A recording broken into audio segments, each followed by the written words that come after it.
Представьте, вас вдруг не стало. Все обрывается, тело в земле, а душа неизвестно где. Но вы все еще живете, онлайн. Ваши переписки продолжают дожидаться ответа, фотографии крутятся в ленте воспоминаний, банковские счета тихо напоминают о просроченных платежах. В Стиме вас все еще можно пригласить в игру, а на телефоне у вас единственное упоминание. Тебя давно не было в уличных гонках. Заходи. Да, вы ушли, но ваша цифровая тень осталась. Что будет с ней? Кто получит доступ к вашему цифровому «я»? Станет ли память о вас вечной или исчезнет, стертой алгоритмами и политиками конвенциальности? А самое главное, могут ли ваши близкие вернуть хотя бы частичку из этой холодной и виртуальной пустоты? Я Сыч, и сегодня я вам расскажу всю правду, что на самом деле происходит с нашими аккаунтами после смерти, как можно восстановить доступ к данным ушедших людей, и почему IT-корпорации, не так просто победить в суде, как хотелось бы. Да, это видео не просто ролик, это инструкция к вашему цифровому бессмертию. Немного крипипасты, немного драмы, немного юмора и куча реальных кейсов, от которых просто мороз по коже. Но не бойтесь, будет интересно, даже если вы всего лишь цифровой призрак в алгоритмах рекомендаций. Поехали! Задумывались ли вы когда-нибудь, что станет с вашей цифровой жизнью после того, как вас не станет? Давайте будем честны, мы редко об этом думаем. Нам кажется, что подобные вещи — это что-то далекое, неважное, а может даже немного странное. Да, действительно, а зачем думать о смерти, когда жизнь и так полна проблем?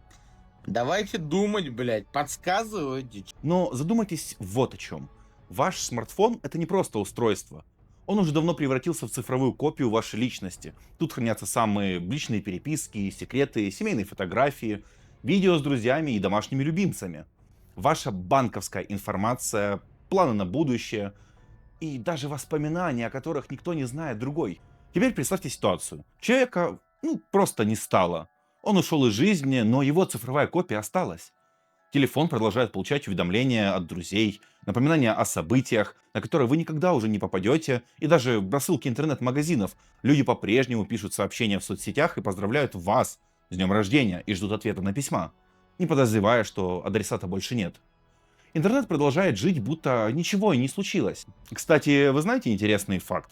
В браузере Opera есть функция автоматического удаления истории просмотра, если пользователь долго не активен. По сути, это кнопка «Стереть все после моей смерти». Вроде бы и мелочь, но в этом есть что-то пугающее. Современный браузер готов к вашей цифровой кончине, даже если вы не готовы. Эта цифровая копия вас остается в сети практически навечно. И если в реальном мире четко прописаны законы наследования, то в цифровом все гораздо сложнее и запутаннее. Представьте, ваши родные хотят получить доступ к вашим фотографиям, видео или банковским счетам, чтобы сохранить память о вас и завершить дела. Что их будет ждать? Большинство крупных компаний не дают никому доступа к вашим аккаунтам после вашей смерти, ссылаясь на приватность данных. Другие же, наоборот, удаляют аккаунты, стирая всю вашу цифровую память одним движением руки. Получается, после смерти, если заранее ничего не продумывать, цифровая часть может исчезнуть бесследно, оставив близких без возможности сохранить хотя бы частичку памяти о вас. Звучит, да, жестко, это правда, но именно это и происходит каждый день с сотнями тысяч людей по всему миру. Эта тема касается абсолютно каждого, потому что мы хотим этого или нет, наш цифровой след с каждым днем становится все больше, а правила игры все сложнее. Кстати, знаете, что происходит уже прямо сейчас? По прогнозам Оксфордского университета, к 2100 году Facebook будет больше мертвых пользователей, чем живых. Да, платформа превратится в одно большое цифровое кладбище, где миллионы страниц будут молчаливо напоминать, что люди ушли, а их профили остались навечно. Да, добро пожаловать в новую реальность, где умереть в сети — это не значит исчезнуть. И давайте вместе разбираться, как защитить себя и близких в нашем цифровом будущем. А сейчас представьте ситуацию, что вы потратили годы на то, чтобы собрать идеальную коллекцию игр в Steam. У вас десятки, может даже сотни игр, в которые вы вкладывали деньги, время, силы, и эта библиотека становится вашей личной гордостью, которым вы бы хотели поделиться с друзьями или семьей. Например, как у меня 790 игр в Steam, я этим очень доволен. Но что произойдет с этим цифровым богатством после вашей смерти?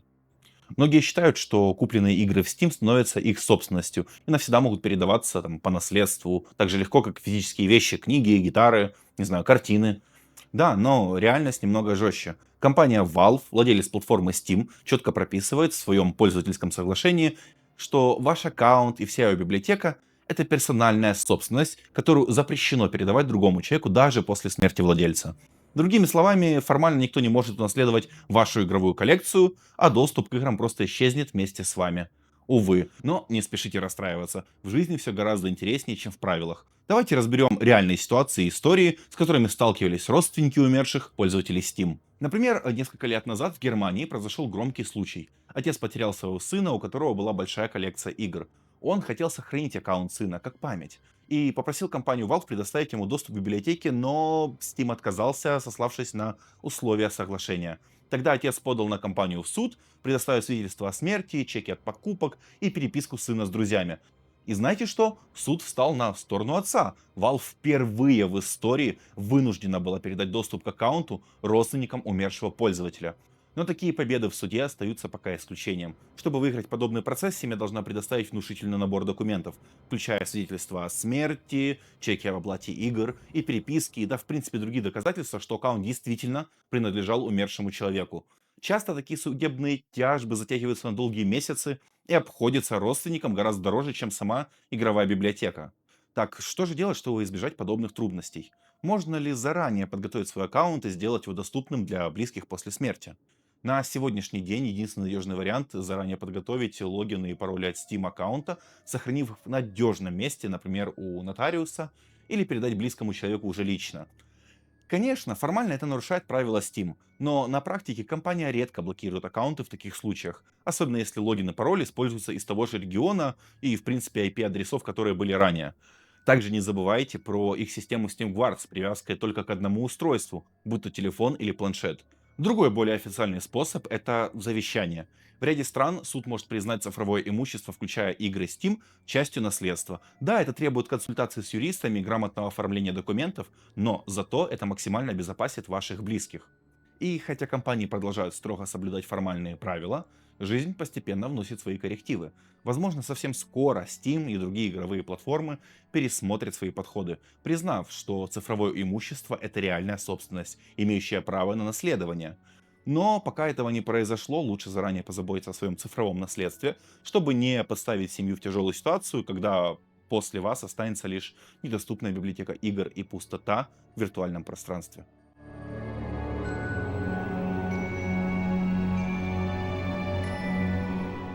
Теперь поговорим о другом цифровом гиганте, чьи услуги проникли практически в каждую сферу нашей жизни. Это Google. Его почта с диском, фото, YouTube, календарь. Все это гигантское облако хранит секреты, планы, воспоминания, даже мечты. Google буквально знает о вас все, где вы были, с кем общались, в чем вы интересовались. Но что же происходит после того, как человека больше нет? У него есть четкий, хотя и малоизвестный механизм, предназначенный именно для таких случаев. Называется он менеджер неактивных аккаунтов. Суть проста. Если аккаунт не проявляет активности на протяжении определенного времени, например, от 3 до 18 месяцев, то Google автоматически передает доступ к вашим данным заранее указанным вами людям. Но проблема в том, что подавляющее большинство пользователей даже не подозревают о существовании этого инструмента. И как результат, когда случается трагедия, близкие люди оказываются запертыми снаружи вашего цифрового мира и не имеют возможности получить доступ к важнейшим данным. В некоторых странах, особенно в США, тема цифрового наследия уже получила юридическое признание. Человек может официально включить пароли и аккаунты, и даже доступ к YouTube в свое завещание. Таким образом, переписка Gmail, заметки, документы становятся частью наследства, наравне с квартирой или машиной. Это уже не просто цифровая активность, это актив. И вот тут начинается самое интересное — битва за цифровое наследие с Google. По всему миру таких историй уже тысячи, и вот одна из них, которая наделала очень много шума. В 2018 году в США родители потеряли своего единственного сына. Они обратились к Google, чтобы получить доступ к его почте, фотографиям, ведь для семьи это была единственная возможность сохранить память о сыне. В Google отказал, сославшись на конфиденциальность данных и строгие условия пользовательского соглашения. Родители не сдались и подали в суд. Чтобы выиграть процесс, семье пришлось предоставить множество документов, включая свидетельства о смерти, доказательства родства и объяснение причин необходимости доступа к информации. После нескольких месяцев тяжелых судебных разбирательств семья все же получила доступ к аккаунту сына. Но таких историй с счастливым концом гораздо меньше, чем хотелось бы. Чтобы избежать таких ситуаций, Google настоятельно рекомендует заранее настроить менеджер неактивных аккаунтов. Сделать это очень просто и займет всего пару минут. В настройках своего аккаунта Google вы можете выбирать доверенных лиц и указываете, каким именно данным они могут получить доступ. Вы также выбираете период неактивности, после которого будет доступ автоматически предоставлен. Но что происходит, если менеджер не настроен заранее? В таком случае Google придерживается жесткой политики. Аккаунт сначала замораживается, а затем удаляется навсегда, стирая фотографии, переписки, документы и воспоминания, которые могли бы быть ценными для ваших близких. И это решение, увы, нельзя обжаловать. И что же делать, если близкий человек не позаботился о цифровом наследии заранее? Единственным вариантом становится судебный иск, который требует значительных затрат, времени, да сил и денег в целом. Судебная практика в разных странах показывает, что выиграть дело против Google можно, но это путь очень труден и требует серьезной подготовки. Поэтому прямо сейчас стоит задуматься о том, как именно будет выглядеть ваше цифровое наследие после вас. Не откладывайте это на завтра, выделите всего лишь 5 минут своего времени, чтобы просто настроить менеджер неактивных аккаунтов. Ваши близкие в будущем скажут вам за это большое спасибо. И таким образом Google показывает нам, что ваша цифровая память — это реальная ценность. И чтобы ее сохранить, действовать нужно заранее, пока есть еще возможность.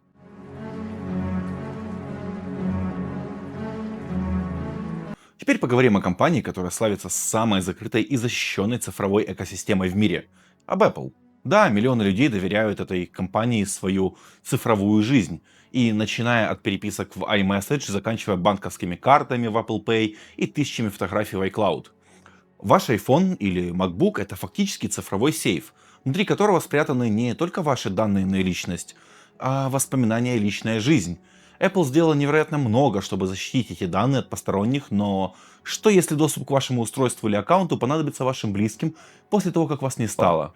Здесь у Apple очень жесткая позиция, которая часто шокирует людей, столкнувшихся с ней впервые. Официально компания считает, что цифровые данные пользователя являются абсолютно конфиденциальными и не могут быть раскрыты никому, даже после смерти владельца. Другими словами, если вы не предпримете определенных шагов заранее, никто из ваших близких не сможет получить доступ к фотографиям, контактам, переписке или документам в iCloud, когда вас не станет.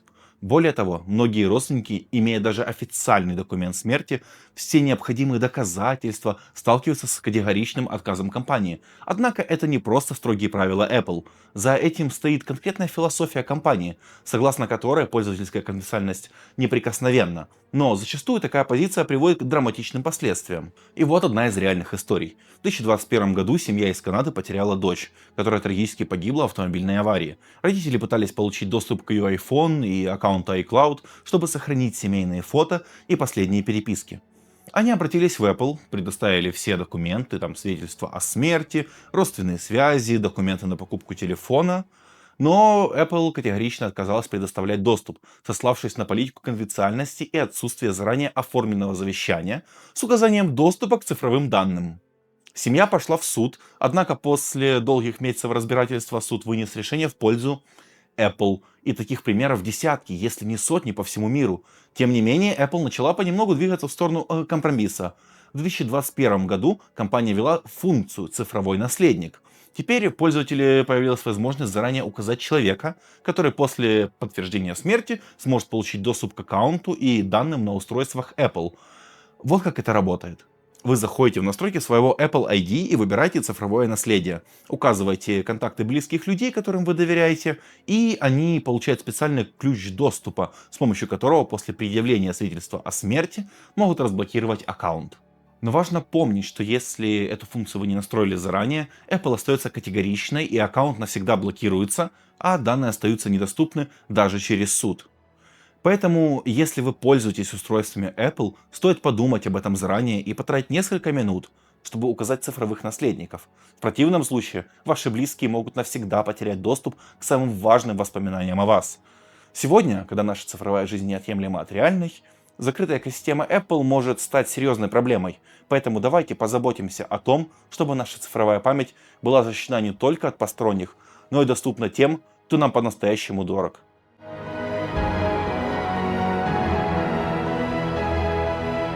Теперь затронем тему, которая касается практически каждого из нас. Это социальные сети и мессенджеры. Именно здесь происходит значительная часть нашей жизни. Важные переписки, личные фотографии, смешные видео, эмоции радости, разочарования. Но что происходит с вашим аккаунтом после того, как вас не станет? Как социальные сети относятся к аккаунтам умерших пользователей? Давайте рассмотрим Telegram. Это один из самых защищенных мессенджеров в мире, который особенно ценит приватность своих пользователей. Но у этой приватности есть обратная сторона. После смерти владельца аккаунта Telegram отказывается давать любые доступы, даже ближайшим родственникам. Переписка, фотография, сообщения и прочее, прочее, прочее, это останется навечно недоступным, если вы не позаботитесь о сохранении заранее данных. Судебная практика по Telegram минимальна, и в большинстве случаев компания игнорирует любые запросы со стороны родственников, ссылаясь на политику конфиденциальности. Поэтому единственный надежный способ заранее сохранить переписки и важные данные — это делать это вне мессенджера. Так что Telegram после смерти — это как запертая комната, к ключу от которой никто не додумался. Даже если оставить завещание, дура в ответ тебе вышлет просто стикер «Удачи, бро». Давайте рассмотрим Viber и WhatsApp. Они имеют похожий подход, но с одним важным отличием. Они хранят переписки не на своих серверах, а на устройствах пользователей. Это значит, что доступ к перепискам умершего человека можно получить только через само устройство. Если же телефон заблокирован, то близким приходится обращаться к производителю телефона, например, Apple или Google, чтобы разблокировать устройство. Без предварительных настроек это практически невозможно. Но в отличие от Telegram, если у вас есть доступ к устройству, то вы легко получите доступ к перепискам. Давайте рассмотрим Facebook. Это соцсеть, которая первая официально признала важность цифровой памяти о человеке после его ухода. Да, компания предоставляет возможность выбрать заранее хранителя страницы. Это некий доверенный человек, который после подтверждения смерти пользователя сможет управлять его страницей. Оставить ее как мемориал, опубликовать прощальный пост, ну или скачать личные данные. Если заранее этого не сделать, то Facebook предлагает родственникам превратить страницу умершего человека как бы в мемориальный аккаунт, который всегда останется в сети. Но доступ к личным сообщениям и контенту будет закрыт. Однако есть возможность полностью удалить аккаунт, предоставив документы, подтверждающие смерть, ну или родство. И вот вам реальный пример. В 2020 году в США женщина, потерявшая мужа, долго судилась в Facebook, чтобы получить доступ к его личным сообщениям. Суд стал на сторону Facebook, подтвердив неприкосновенность личных переписок, даже после смерти человека. Давайте поговорим о ВК. Это соцсеть, популярная в русскоязычных странах, и имеет достаточно гибкую политику, и после смерти владельца страницы родственники обычно могут обратиться в поддержку соцсети и официально подтвердить факт смерти. ВК не предоставляет прямой доступ к перепискам умершего, но разрешает по заявлению родственников либо удалить страницу, либо перевести ее в мемориальный статус. Страница остается доступной для просмотра, а личные сообщения и фотографии обычно закрыты приватностью. Они станут недоступны для просмотра, и если родственники хотят полного доступа к данным, обычно приходится обращаться в суд. Но судебная практика показывает, что ВК практически всегда отказывается раскрывать личные переписки. Давайте рассмотрим реальную историю, которая случилась в 2021 году, и семья погибшего парня пыталась получить доступ к его личным сообщениям в ВК, чтобы выяснить обстоятельства смерти. Несмотря на обращение в суд, соцсеть отказалась раскрыть переписки, ссылаясь на защиту персональных данных умершего. Суд согласился с ВК, подтвердив, что приватность личных сообщений сохраняется даже после смерти пользователя. И все же, как подготовить свои социальные сети, мессенджеры заранее? В Telegram, и WhatsApp, и Viber лучше всего хранить важные данные отдельно от мессенджера. В Facebook и ВК заранее назначьте доверенных лиц и хранителей аккаунтов. Регулярно делайте резервные копии переписок ваших и важных данных. Эти простые шаги помогут вашим близким избежать сложных и эмоционально тяжелых разбирательств с крупными компаниями, когда их единственным желанием будет сохранить память о вас. Наши социальные сети давно перестали быть просто развлечением. Сегодня это настоящая цифровая память, от которой может зависеть многое. Поэтому стоит задуматься о том, чтобы просто эту память сохранить для тех, кто останется после нас.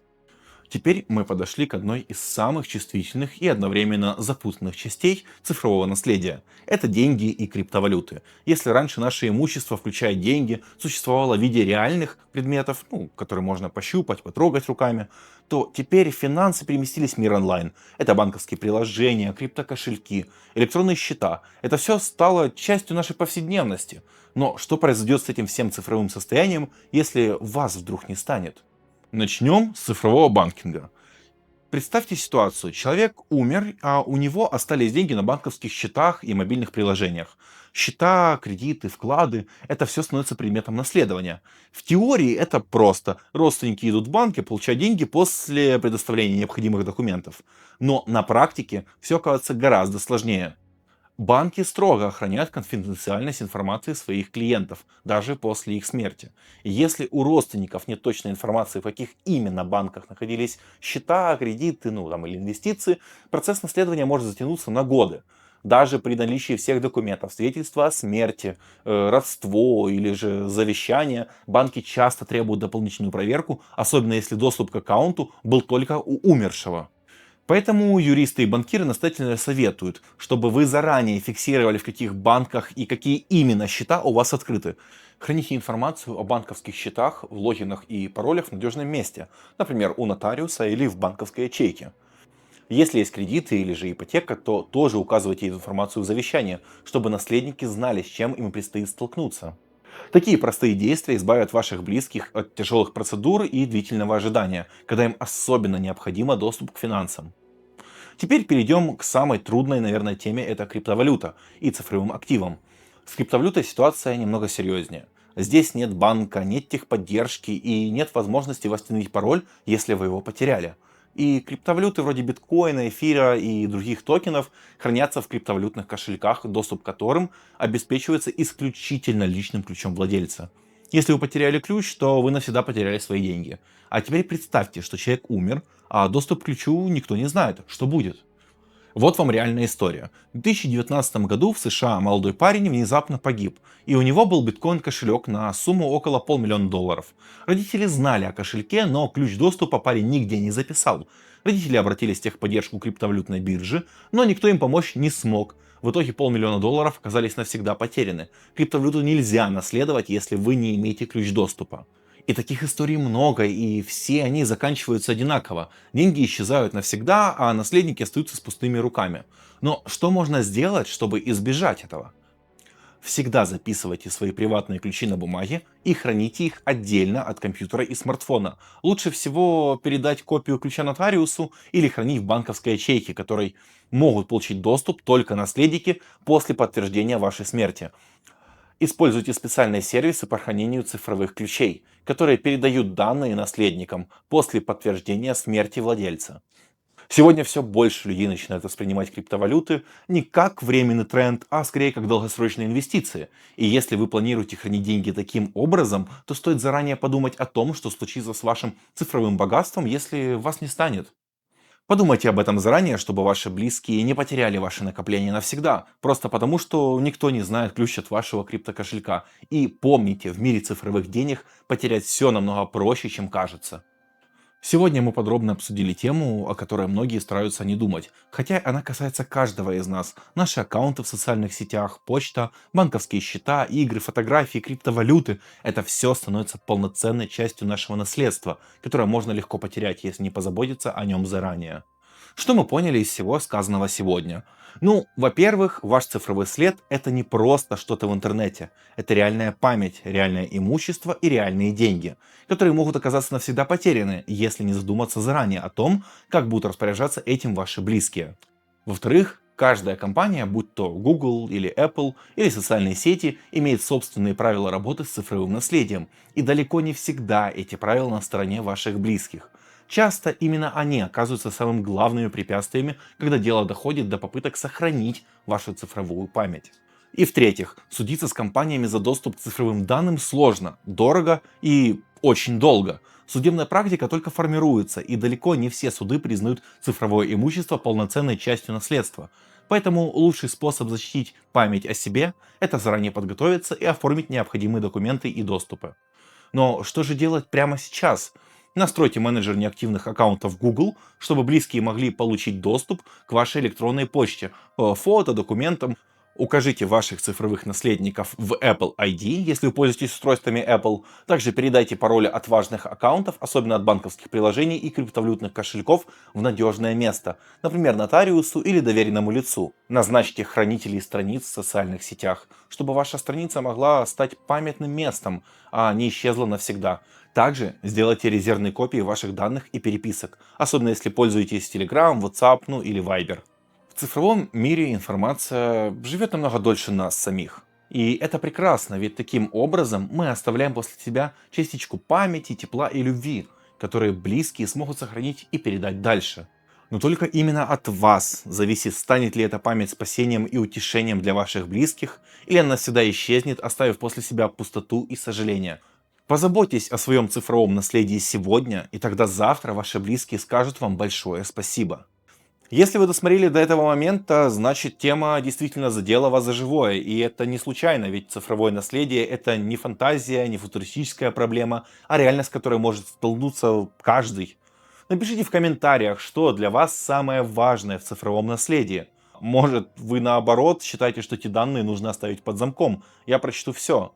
Обязательно поделитесь этим видео с близкими, возможно, вы спасете чью-то память от безвозвратной утери. Также поддержите это видео лайком, чтобы как можно больше людей узнали об этой важной теме. Также подпишитесь на канал, здесь я говорю не только о технологиях, но и о том, что действительно для меня важно. Увидимся в следующем видео и самое главное, берегите себя и не забывайте, наша цифровая жизнь такая же настоящая, как и реальная. Который бла-бла-бла. Задумывались.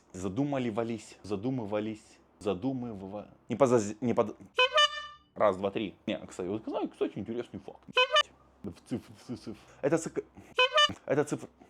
Еще раз. Блять, сука, можно не облизываться?